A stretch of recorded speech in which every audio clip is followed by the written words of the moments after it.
Perhatikan soal berikut. Protozoa dan bakteri merupakan organisme satu sel, tetapi merupakan anggota kingdom yang berbeda. Ciri yang menjadi dasar pembedanya adalah di sini kita diminta untuk menentukan dasar pembeda antara protozoa dan bakteri sehingga dikelompokkan ke dalam kingdom yang berbeda. Untuk itu, kita bisa melihat dari opsi jawaban yang telah disediakan.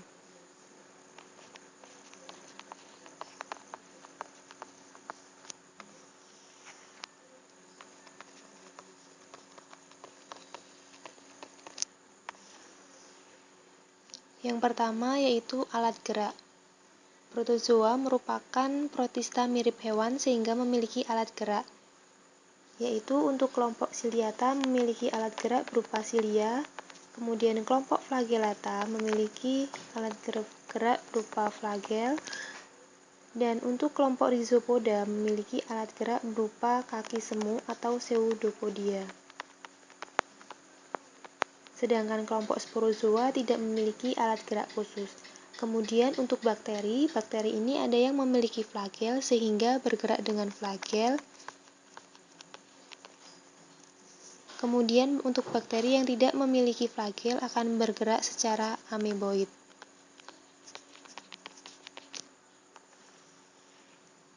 Kemudian nomor 2 yaitu cara memperoleh makanan. Protozoa maupun bakteri sama-sama ada yang memiliki pigmen dan tidak. Untuk yang memiliki pigmen berarti memperoleh makanan dengan sendiri yaitu autotrof. Yang tidak memiliki pigmen akan bergantung pada autotrof yaitu heterotrof. Begitupun juga dengan bakteri. Kemudian yang nomor 3 yaitu struktur dinding sel. Protozoa ini belum memiliki dinding sel, tidak ada dinding sel.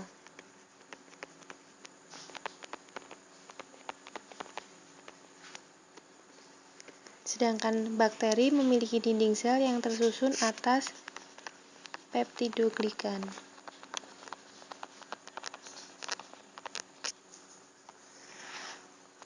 Kemudian cara reproduksi. Baik protozoa maupun bakteri memiliki cara reproduksi yang sama, yaitu yang pertama secara aseksual, yaitu dengan pembelahan biner.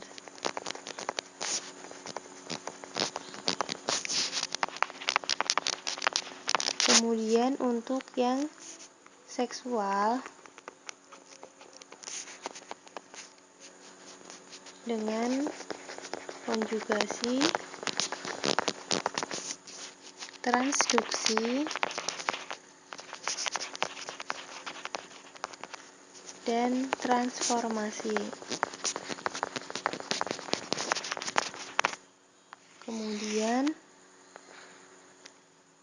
membran inti sel. Protozoa sudah memiliki membran inti, yaitu inti telah ada selaput membran atau biasa disebut dengan organisme eukariotik.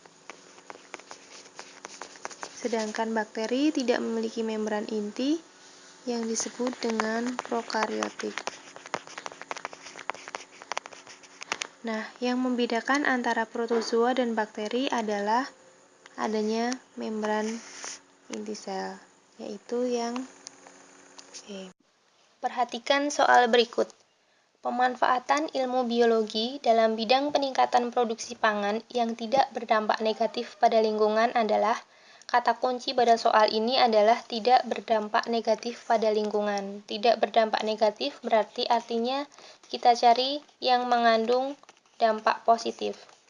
Kita bisa analisis bersama dalam opsi jawaban yang diberikan. Yang pertama yaitu pemberantasan hama dengan pestisida. Pemberantasan hama dengan pestisida jelas akan berdampak negatif pada lingkungan, bisa karena pencemaran, juga akan mengakibatkan adanya resisten hama, sehingga nantinya jika hama tersebut menyerang tanaman itu harus digunakan pestisida dengan kadar yang lebih tinggi lagi. Kemudian opsi yang B, penanaman dengan sistem monokultur. Sistem monokultur ini artinya dalam waktu yang lama, suatu lahan pertanian hanya ditanami oleh satu jenis tanaman saja. Hal ini jelas merugikan karena yang pertama, ini akan merusak struktur tanah karena unsur yang ada di dalam tanah yang digunakan itu hanya beberapa unsur saja. Misalnya, ketika kita menanam padi, yang digunakan unsurnya adalah hanya nitrogen saja, sehingga regulasi atau kandungan pupuk di dalam tanah itu akan berkurang. Yang berkurang hanya nitrogennya saja, sedangkan yang lain tidak. Jadi nanti jika digunakan untuk menanam yang lain, kandungan nitrogennya akan terserap secara banyak oleh tanaman sebelumnya. Jadi tanah itu tidak menjadi subur, menjadi tidak subur. Kemudian yang opsi C, menggunakan pupuk kimia. Menggunakan pupuk kimia jelas ini akan menimbulkan dampak yang negatif bagi lingkungan, seperti tadi menggunakan pestisida. Kemudian yang D, menggunakan sistem penanaman tumpang sari. Sistem penanaman tumpang sari ini dilakukan dengan cara menanam 2 tanaman atau lebih di dalam satu lahan pertanian. Ini akan menguntungkan. Dari segi pertanian akan menguntungkan karena akan meningkatkan produksi pangan. Jadi dalam 1 tahun itu akan dihasilkan 2 atau lebih tanaman yang berbeda. Kemudian tidak akan mencemari, tidak akan berdampak negatif pada lingkungan, malah akan menambah regulasi unsur-unsur hara yang ada di dalam tanah. Jadi, pemanfaatan ilmu biologi dalam bidang peningkatan produksi pangan yang tidak berdampak negatif pada lingkungan adalah menggunakan D, sistem penanaman tumpang sari.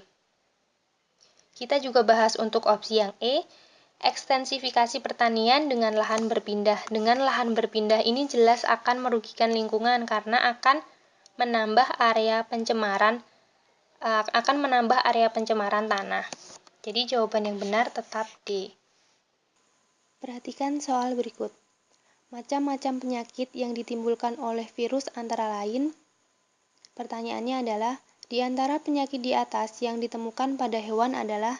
Di sini kita diminta untuk mencari penyakit yang ditemukan pada hewan. Kita bisa menganalisisnya dari pernyataan yang diberikan. Yang pertama yaitu penyakit MCD atau Mad Cow Disease. Ini merupakan penyakit sapi gila. Kemudian nomor 2 penyakit NCD. Penyakit NCD ini merupakan penyakit tetelo pada unggas. Kemudian yang ketiga yaitu penyakit CVPD. Ini adalah kerusakan floem pada tanaman jeruk. Kemudian nomor 4 adalah penyakit nomor 4 ini merupakan penyakit kanker pada ayam.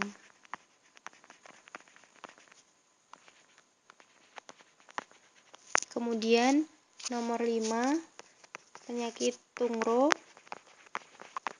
Penyakit tungro ini menyerang tanaman padi. Dan yang nomor 6 adalah penyakit yang menyerang tanaman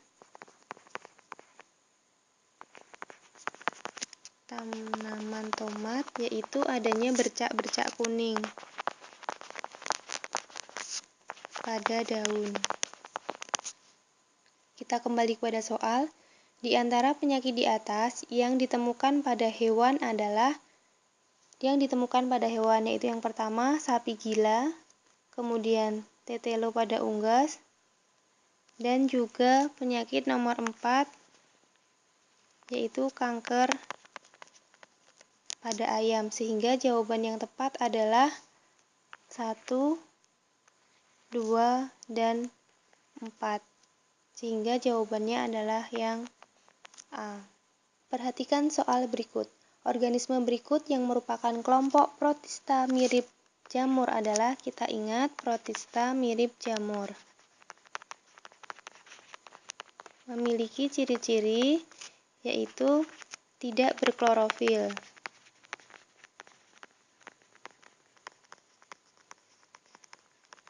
Kemudian juga tidak memiliki alat gerak khusus.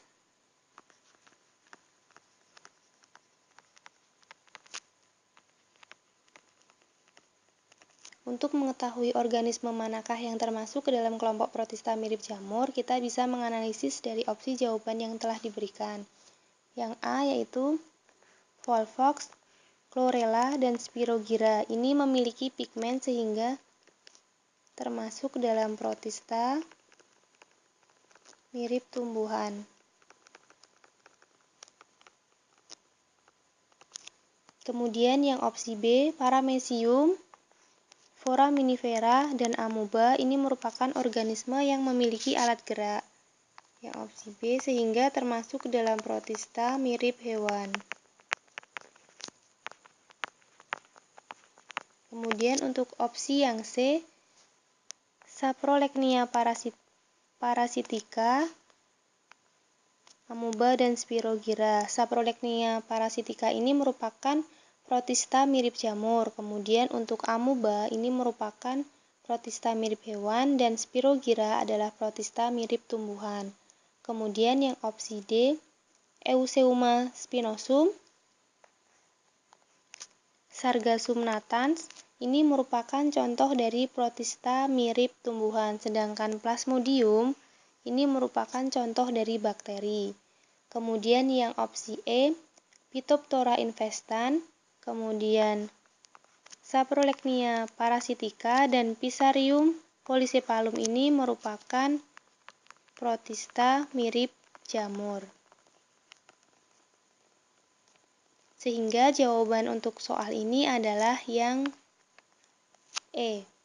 Perhatikan soal berikut. Pada soal disajikan sebuah gambar yang menunjukkan ciri yang dimiliki oleh salah satu divisi pada tumbuhan. Tumbuhan yang termasuk divisi yang sama dengan tumbuhan di atas adalah, kita cermati gambar. Nah, gambar ini merupakan tanaman pinus yang termasuk ke dalam divisi Gymnospermae atau berbiji terbuka. Jadi biji tidak dilindungi oleh daging buah. Kemudian kita diminta untuk mencari sesuai dengan opsi yang manakah yang termasuk ke dalam divisi yang sama dengan tanaman pinus. Kita analisis bersama dari opsi jawaban yang A. Opsi yang A, Azolla pinnata. Azolla pinnata ini merupakan kelompok paku air yang nanti dia akan bersimbiosis dengan bakteri Anabaina azolla yang mampu memfiksasi nitrogen bebas dari udara. Nah, ini bukan termasuk Gymnosperma. Kemudian yang B, Saccharum officinarum. Ini merupakan kelompok Angiospermae atau berbiji tertutup. Kemudian Genetum genemon ini memiliki biji yang terbuka sehingga termasuk ke dalam divisi Gymnospermae, dan opsi jawabannya adalah yang C. Kemudian kita analisis untuk opsi yang lain yaitu Lycopodium sp. Ini merupakan kelompok paku kawat. Nah, ini termasuk ke dalam paku lumut atau Lycophyta. Kemudian yang opsi E, Phaseolus radiatus atau kacang hijau. Ini memiliki biji yang tertutup dan termasuk ke dalam kelompok Angiospermae. Jadi, pilihan jawaban yang benar adalah C, Genetum genemon atau tanaman melinjo.